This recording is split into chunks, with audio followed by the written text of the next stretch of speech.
All right, so here we go. So learning how to work up a new case of systolic heart failure and also diastolic heart failure are the objectives today. This is a patient that I met probably about 7 or 8 years ago when I first got here. And at that time, she was 50 years old. She came to the office with a new diagnosis of systolic heart failure and was told her ejection fraction was 20 to 25%. And I don't know whose pager that is. So the first, the first thing I always do is take a very, very thorough history. When did the symptoms start? Other symptoms or diagnoses or illnesses around that time. And I ask about, any atypical chest pain symptoms, fever, URI, constitutional symptoms, cold or heat intolerance, skin rashes, dry skin, dry hair. So I kind of ask about everything. And so she reports that she started having symptoms when she was on vacation in Washington, D.C. She started getting very short of breath and could barely walk. And she went to the emergency room there where she was hospitalized, diuresed, and got an echocardiogram and was told her ejection fraction was 20%. And then she elected not to get further workup and to come back to Maine. No symptoms of infection that she could recall, no chest pains that she could recall. So again, I keep taking a very thorough history. Which of the CHF symptoms did they have and which ones do they still have now? And I ask about orthopnea, dyspnea exertion, PND, lower extremity edema, early satiety, abdominal distension, and night sweats. And night sweats is a big one because if they're starting to have night sweats, then they're in a very, very, very bad situation, right? Their prognosis is considered to be very poor. So she, even after being diuresed, still had dyspnea exertion at 20 feet, still was having orthopnea.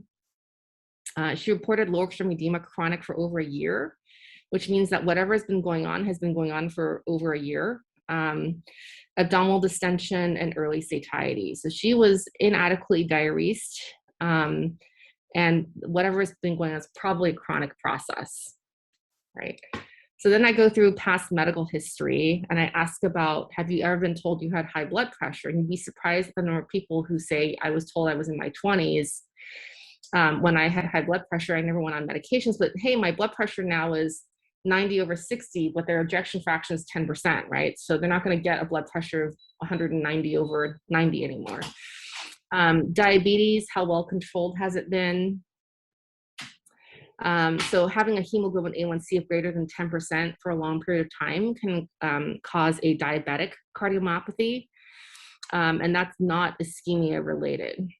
So it's metabolic. Obesity, so morbid obesity, have they put on a lot of weight? Have they always been obese? Are they much more overweight than they are now? Looking for obesity-related cardiomyopathy.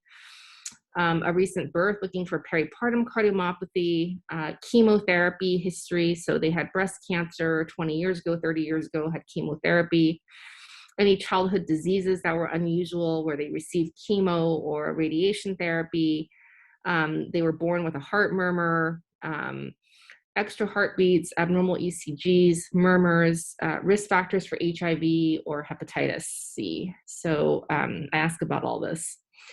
So in her, she had severe hypertension starting at age 19 that was poorly controlled.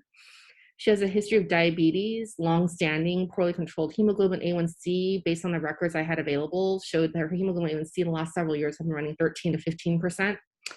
And in fact, her diabetes was so poorly controlled, she already was followed by nephrology and had nephrotic syndrome from diabetic nephropathy with a creatinine of 2.5.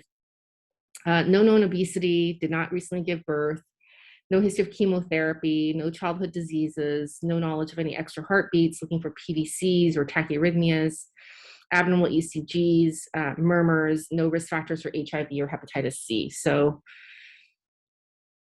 and then I go through family history, see if there's anything there, right? So you're asking about premature CAD and MIs, history of cardiomyopathy, history of sudden cardiac death, history of liver transplant, thinking about amyloidosis or hemochromatosis or Wilson's disease, iron overload, inborn errors of metabolism, congenital deafness, kind of ask about everything, right? So just give an example. I had a patient come, it was referred to me from Mercy with hypertrophic cardiomyopathy. That was very unusual. And the question was why she had it. She was congenitally deaf. And then it turns out that there were 8 kids in the family and 4 of them were congenitally deaf. And so it turns out she had something called MELAS, which is a mitochondrial disorder. And she had inherited from her mother, and all the girls had it. And it's associated with hypertrophic cardiomyopathy-like illness or condition. So, everything about the family is really important. I've had other patients, when they first come to see you, they may not know very much about their family history. And then the second visit,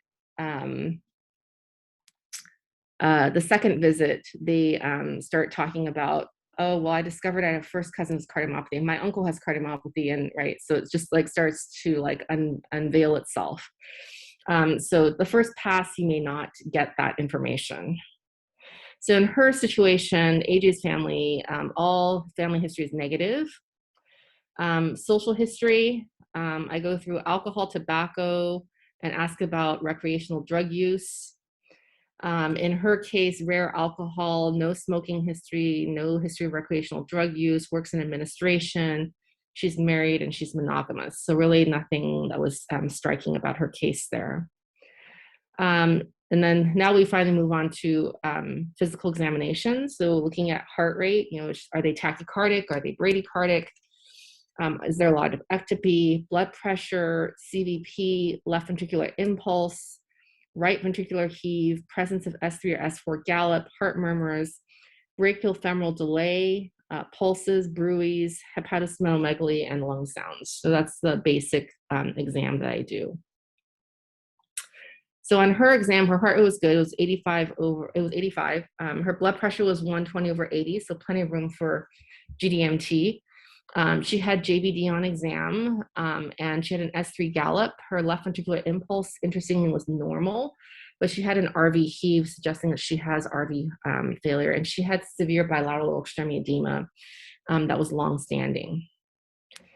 The next thing I look at is the EKG, looking at rate, rhythm, intervals, voltages, looking for left bundle branch block, and also an epsilon wave. Anybody know what epsilon wave represents?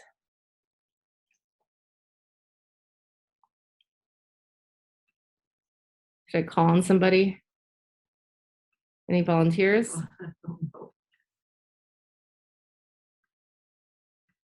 No? Okay, so we're looking for ARVC, or arrhythmogenic right ventricular dysplasia or cardiomyopathy. So epsilon waves on EKG. All right, so this is her EKG. Anybody want to take a read?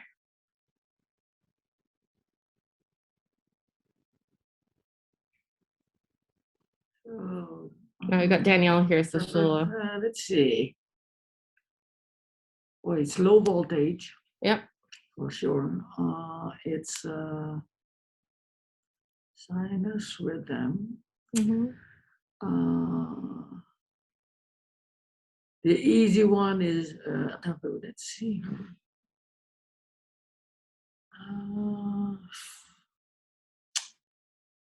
Just missed the word. It's a slight axis deviation. Yeah. Slight, not really. It's 90 degrees here at lead 3. So it's just such a low voltage. Yeah, very low voltages. And then mildest abnormality, no progression here. Waves in the anterior leads, maybe old anterior septal MI. Yep. Yeah. So suggestive old anteroseptal infarct pattern. Yep. T-wave inversions, 3 in AVF. Yep. Yep. Yeah. So it looks ischemic, right? And hypothyroid. Let's see what else. So, it suggests that maybe she has some ischemia undergoing. So echocardiogram is next. And looking for a dilated versus normal size ventricle. Dilation always implies that something's been going on for a while, right? And normal size means that something more acute is going on. The presence of LVH, so myocardial edema from acute myocarditis can cause LVH, infiltrative disease can cause LVH, hypertrophic cardiomyopathy can cause LVH. Looking at valvular disease to see if it's primary or functional, right? So is there something really wrong with the valve, or is the valve just being affected by the changes in the heart, which would make it functional? Right ventricular size and function, how far gone is this, right? So when you see right-sided heart failure, RV dysfunction, it implies that the left side has been having trouble for quite some time, all right? Because the most common cause of RV failure is LV failure. Wall motion abnormalities in our world are meaningless. I think all of us have seen patients with wall motion abnormalities who have completely normal caths, and all of us have seen patients with global hyperkinesis who have either multivessel disease or even single vessel disease. And though it's not in the majority, there's enough cases on each side that it becomes essentially meaningless, okay? So this is her echo findings, and I'm not quite sure exactly, this is the old report, what this is, but her ventricle is 60 millimeters, which is dilated. She has no LVH. Her EF was estimated at 25%. There were no significant valve abnormalities, and she's got pulmonary hypertension. So her RV systolic pressure is 43 plus whatever her RA pressure is, and we said she had JVD on exam, so it's probably around close to 60 millimeters of mercury. So anytime you see pulmonary hypertension in most patients, you've got to assume that they're volume overloaded. It's a big sign that they're volume overloaded. All right, and she's got left atrial enlargement too, just looking at that 4-chamber. So next is, do you do a heart catheterization? So the answer is yes. So, and the reason is because 50% of all comers across the board who have a cardiomyopathy have severe underlying coronary artery disease. So, just straight off the bat, 1 out of 2 patients is going to have CAD. And you can't tell from the echo whether they've got it or not. So they either get a coronary angiogram, which is the gold standard, or if their creatinine doesn't permit that, then you've got to at least get a stress test to look for ischemia. And then right heart catheterization to kind of give you an idea of where this patient is, right? And we preferably try to diurese them outpatient if we can, if they're not too symptomatic, try to get them to what we think is euvolemia, bring them in, and then do a right heart cath to look at filling pressures, the cardiac index, and the PA pressure. And then depending on what our workup has elicited, if the coronary angiogram is negative, then we decide, is an endomyocardial biopsy worth the risk, right? So, endomyocardial biopsy in terms of native heart, the risk is higher than a transplanted heart because the transplanted heart tends to be stiff and tends to wall itself off in case there's a perforation. And so it's not without risk, and the risk is low. It's very low of something happening, but then on the other hand, the outcome of that is incredibly disastrous, right? Because we're talking about RV perforation. So in AJ's case, she had a nuclear stress test, no ischemia or infarct, and her EF was 25% on the nuke scan as well. So it correlated with our echocardiogram findings. And her right heart cath, is here on the right, and you can see that despite diuresis, even outpatient for a couple weeks, her right atrial pressure was still 15, her wedge pressure was still 28, her P pressures were elevated 55/20 with a mean of 39. And the good news is her cardiac index was normal, 2.4, and cardiac output was fairly normal, 4.7. So not too bad there. All right. When do we decide to do a cardiac MRI? So I would say if the coronaries are clean and we are concerned about infiltrative disease, that would be one reason. If we're wondering if we find coronary artery disease and we're wondering how viable the myocardium is and whether revascularization should be attempted, that would be another reason. And the third is we're strongly suspecting an acute myocarditis and deciding whether or not we should or shouldn't biopsy. So that's kind of the thought process behind a cardiac MRI during the workup. So the most likely cause of AJ's heart failure by nuclear stress tests, we can reasonably say that ischemia and infarct ruled out. So she has a combined diabetic and hypertensive cardiomyopathy is the most likely etiology here. So going on with her clinical course, 3 months later, her hemoglobin, so she went home with her husband and they decided they were just gonna like do everything that they were recommended to do for the first time ever in her like entire medical history, right? So she's like scared and shaken up in about this. She's like, I'm just gonna follow the diet, get off insulin, start exercising. I'm gonna take my medications. I'm gonna like comply with everything that's been recommended. So she gets her hemoglobin A1C down to 6.5%. Her blood pressure is on optimized GDMT, gets down to hundreds over 70s.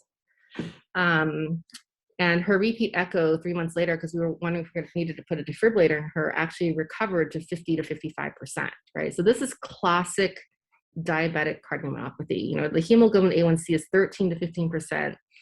3 months later, she gets it down to 6.5%. Her EF recovers, right? So, this is not an ischemia or infarct related issue when we talk about diabetic cardiomyopathy, right? And her blood pressures now are, they weren't terrible to begin with because they were already down because her EF was down.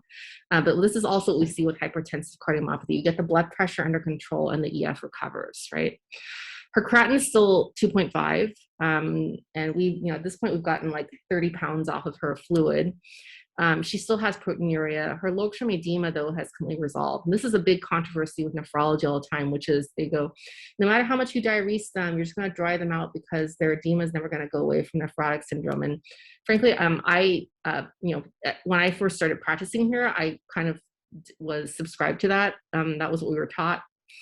But then I had this patient who had full-on nephrotic syndrome from having AL amyloid, and she was in her like 70s. And then she responded well to chemotherapy and actually went into remission. And she came to see me, and I, said to her, well, your creatinine's still like in the twos, and so from your AL amyloid, and so this is probably never going to get better.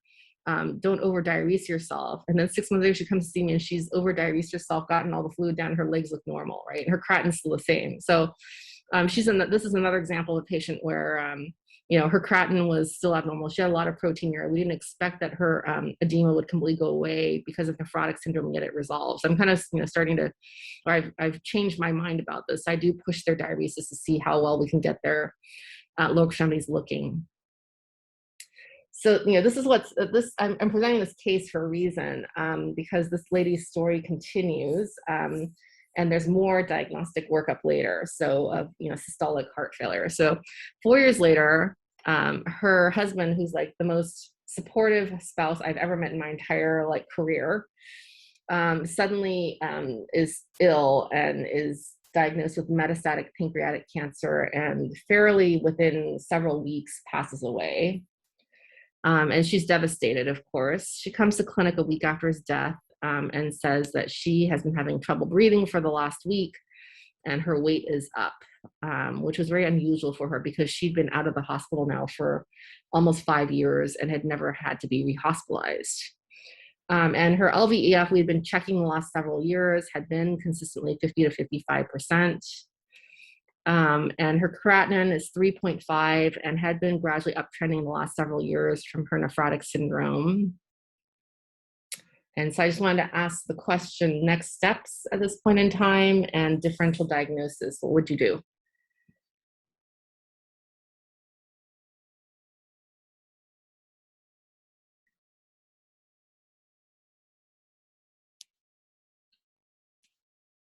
I hear crickets. Yeah. Anybody talking?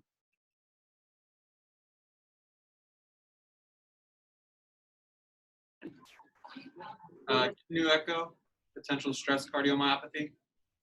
Okay, stress cardiomyopathy, good. What else?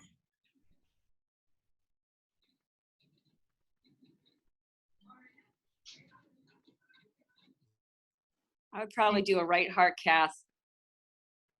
Okay, right heart cath. What are you looking for? Just volume in the setting of creatinine way up, but after an exam, I would certainly do labs and looking for a volume status and PA pressures. Okay. Anybody else? So we've got right heart cath, stress-related cardiomyopathy. And I'm sorry, did I miss out anybody else saying anything else?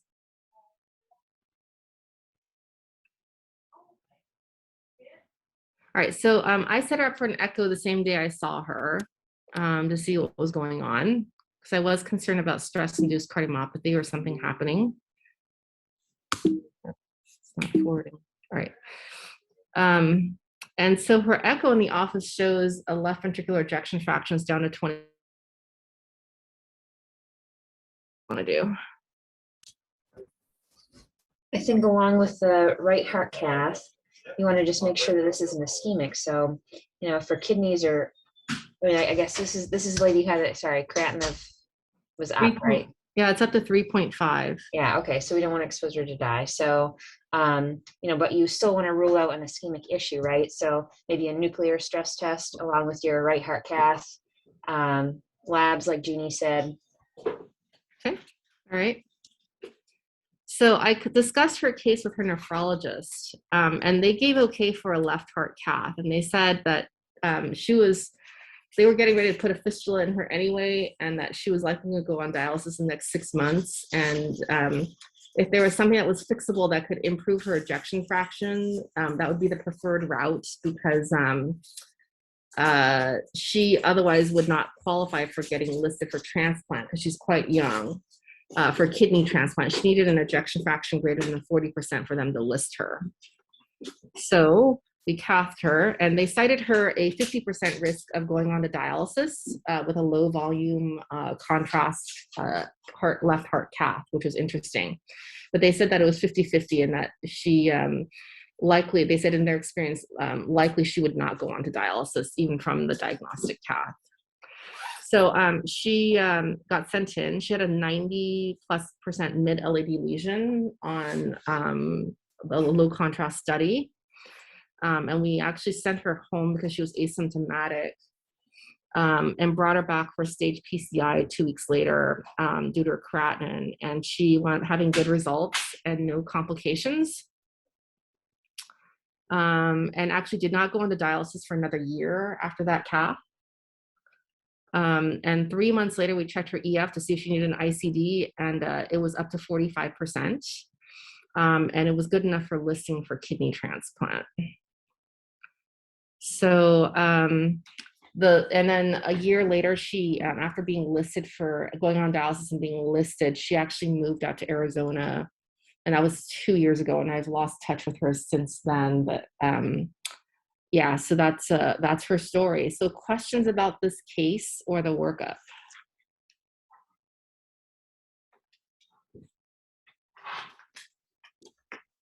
Glad you did the cath. Win-win. Yeah, I think it just goes to show that, you know, anytime you see an EF go down, you have to do a left heart cath or do some type of infarct imaging or ischemia workup. I mean, she had risk factors for it, and probably the stress of her husband's passing probably prompted some type of plaque rupture, is my guess. Yeah, sure. Yeah. All right, so I'll move on then to workup of HFpEF, and this is hopefully going to be more engaging for all of you. So it's a series of questions about HFpEF. So in HFpEF, is the LVEF greater than 40%, greater than 45%, greater than 50%, greater than 55%, or all of the above? And this is according to the ACC-AHA guidelines for HFpEF. You guys want to vote? 50. Okay, anybody else? Yeah, I'd go with 50. All right, anybody else? 55. 55, all right. Any other takers? We'll go with C here.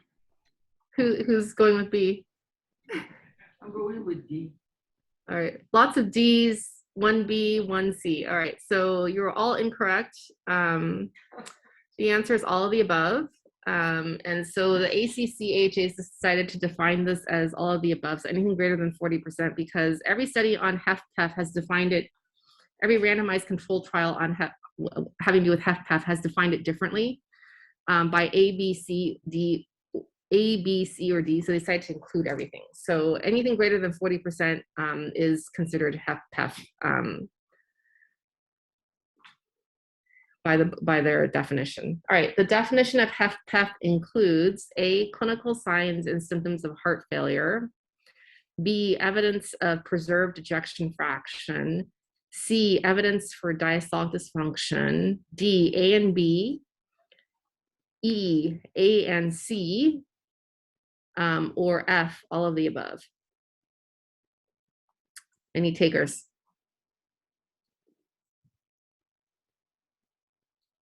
I would say all of the above. All right, we've got one, all of the above. We got a couple over here, all the above and D. I think also. Okay. All right. So all of the above. So clinical sign, you have to have clinical signs and symptoms of heart failure, evidence of preserved EF, which now we know is defined as greater than 40%, right? And evidence for diastolic dysfunction. So that can be defined as there's diastolic dysfunction on the echo. That can be defined as they've had a heart cath and their LV EDP is elevated. That can be defined as they've had a right heart cath and their wedge is elevated, but some degree of filling dysfunction. Okay. All right. Any questions about that? All right, we'll move on. Which are risk factors for HFpEF? Which of these? And obviously, this is a more than one selection criteria. So I'll go through all of them, and then you guys can say yay or nay. A, hypertension. Yay. Female. Yay. Elderly. Yay. I don't know if elderly, Yeah, so. Yeah. Okay, it's a yay. Okay. CKD. Yeah, Yes. sure. Okay, yes, it's a yes. Okay, good. Diabetes. Yeah, Okay. Obesity yes. Yes. and sleep apnea. Yes. Yes. Yeah, so these are the big seven. Okay, so all right, so definition of HFpEF, just to review, all acceptable EFs greater than 40%. And the terminology is preserved EF, clinical syndrome, so clinical signs and symptoms. So they have, there's essentially stage C, they have dyspnea exertion, they have P&D, they have something indicating they have heart failure. Preserved EF, evidence for diastolic dysfunction, and then these are the risk factors. Okay, so which statement is true? Survival in HFrEF is worse than HFpEF. Survival in HFpEF is worse than HFrEF. Survival in HFrEF is the same as survival in HFpEF. We'll go with B. Okay, we've got one taker for B. Who else? Anybody else? B. Sorry, who is that? And who was they? Oh, it's the same. We have another one with us. Says C. C. Okay, we got a B and a C. I think I'm going with the C. We got another C.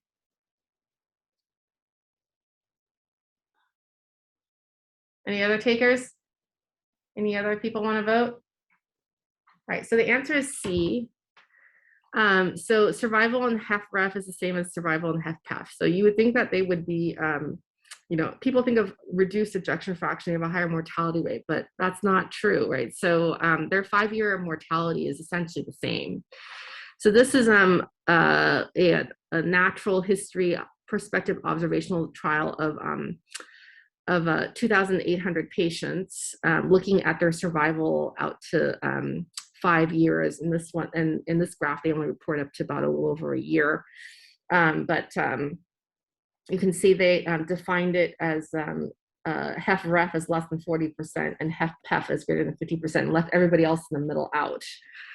You can see these two curves, and they do separate, but the p-value here is 0.18, so it's not statistically significant. And this is what multiple studies have shown, is that their 1 year and out to their 5-year survival for both disease states is virtually exactly the same. Okay, so both of them convey significant high mortality at 5 years. All right, so recommendations for treatment of HFpEF. So one is, class of recommendation one is there's definitely a benefit, right? 2A is leans towards benefit, but no harm. And then the 2B is possible benefit, possible harm. And then 3 is absolutely no benefit, right? So our class of recommendation one,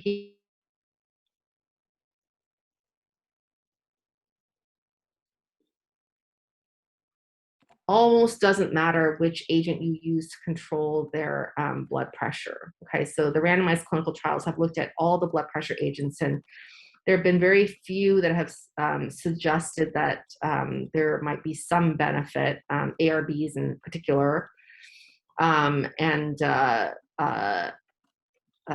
are none that show a survival benefit. So just pushing down the blood pressure, though, definitely there's a survival benefit. So you're going to look at JNC guidelines and get their blood pressure under control. 2 is diuretics should be used for relief of symptoms due to volume overload. That's also a class of recommendation 1. And then you get into your 2As. And so coronary revascularization for patients with CAD, in whom angina or demonstrable myocardial ischemia is present despite GDMT. And so that's where your workup is going to be taking place, which is that you need to rule out ischemia somehow in these patients who present initially with their HFpEF if it's never been done before. And then the next recommendation is management of AFib, according to published clinical practice guidelines for HFpEF, and then use of beta blocking agents. ACE inhibitors and ARBs for hypertension and HFpEF is a 2A. So there's not definitive evidence that these necessarily benefit patients, but there's some suggestion that there might be a benefit. ARBs might be considered to decrease hospitalizations in HFpEF. So I bring up ARBs because it does, some of the studies do show decreased hospitalization rates and also LVH regression. So it's a 2B, not totally convinced that that helps. And no nutritional supplementation is recommended in HFpEF. So I'm going to, put in that this is from 2013, and the ACCH guidelines have an addendum, but they don't address looking for infiltrative disease in HFpEF, right? So differential diagnosis in HFpEF, what not to miss. So one, we talked about CAD, you have to look for it at least once and rule it out or rule it in. Infiltrative diseases and restrictive cardiomyopathy, we're looking for these more now because we're treating them. We have treatments for them that we didn't have before, right, in terms of options. So frequently we're sending them for MRIs or PYP scans or looking for amyloidosis. Pericardial diseases, to have a high index of suspicion, really the only way of making that diagnosis is through a hemodynamic left heart cath. Hypertrophic cardiomyopathy, so if you see LVH, you wonder, is it infiltrative? Is it hypertrophic? Is it for another reason? So cardiac MRI is probably the most useful in after you review the echo if you see that they have significant LVH. Because the gadolinium pattern that shows up, the gadolinium stain pattern will tell you, will guide you as to what the diagnosis most likely is. And hypertrophic cardiomyopathy, even if it's burned out, has a very distinct LGE, late gadolinium enhancement pattern to it. Same with, amyloid has a very distinct pattern to it. If you have hemochromatosis, the T2 weighted imaging will highlight high iron deposition. So MRI is very useful for this, okay? Valvular heart disease, there's lots of cases in the literature you'll see, and lots of cases even here, where, it gets reported as moderate MR, moderate MR, moderate MR, and then boom, you get a TEE and it's severe, right? So index of suspicion, high index of suspicion that we've missed out, all of us have missed out on this diagnosis at some point, and then somebody else has picked up on it.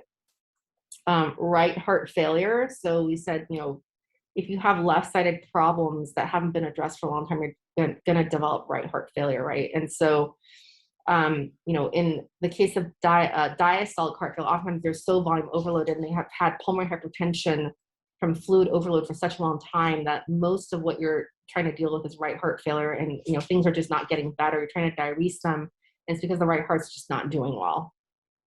And then high output failure, especially patients who have AV fistulas for dialysis. Oftentimes they will have high output failure. Acute precipitants of diastolic heart failure exacerbations, so AFib, abrupt hypertensive episodes, and ischemia. And so that's all I have for today. Hopefully it wasn't too much, 45 minutes. So take a thorough history. And I would say takeaway message, systolic and diastolic heart failure both have the same prognosis. So I'll open that up for questions.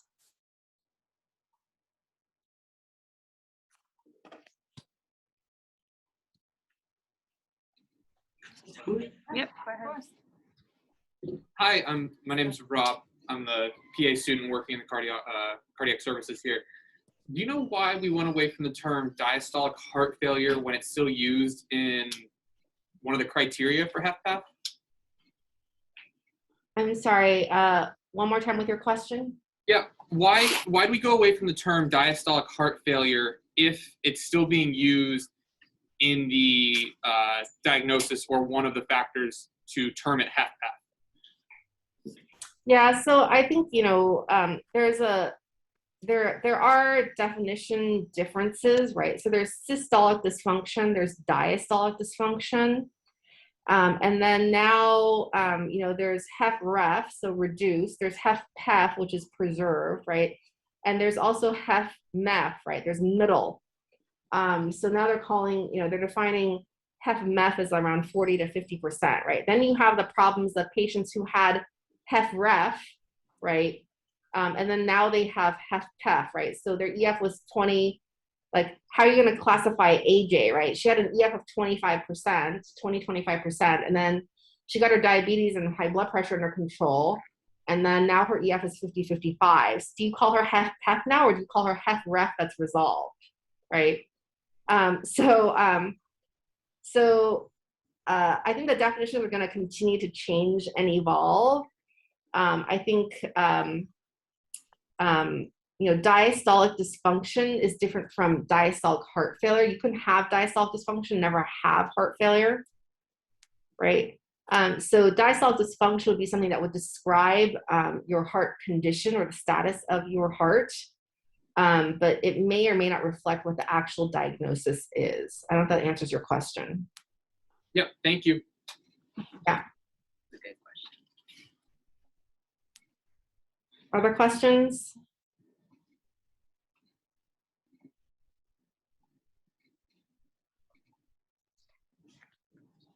And we're still calling it systolic and diastolic heart failure also because from a ICD billing 10 billing standpoint, they're still referred to as diastolic and systolic heart failure, and they haven't upgraded it yet. So officially on paper, it's still better to put systolic and diastolic heart failure until they actually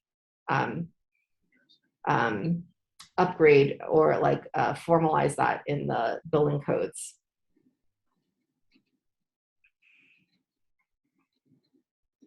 Other questions about workup, clinical course? Well, in regards to treatment, is there anything other than the spironolactone as far as, increased survival or? So even spironolactone has not been shown to have increased survival. It's only decreased readmissions.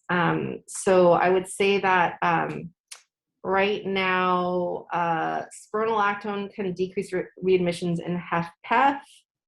ARBs have been shown to decrease LVH and cause LVH regression more than any other antihypertensive.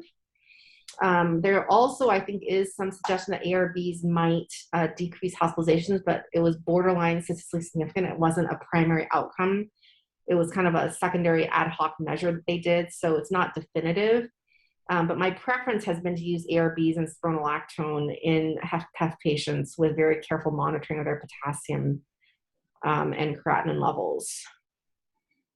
But nothing definitive yet. Though I will say that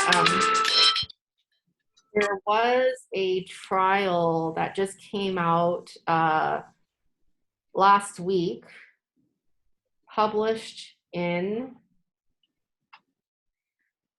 oh, I had to go back and see where it was published, but it came through my cardiology news feed. It was done in Sweden, and they did cardiac rehab on patients who had diastolic dysfunction, but no diastolic heart failure. And they measured their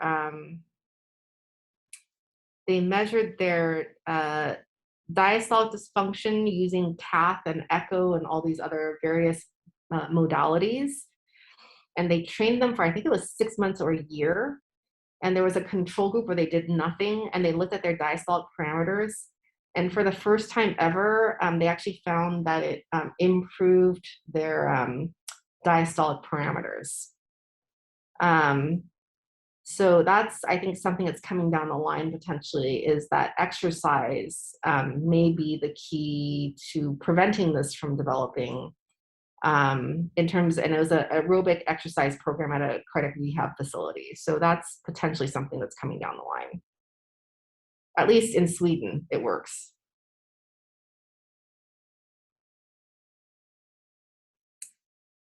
Any other questions? That was a good question.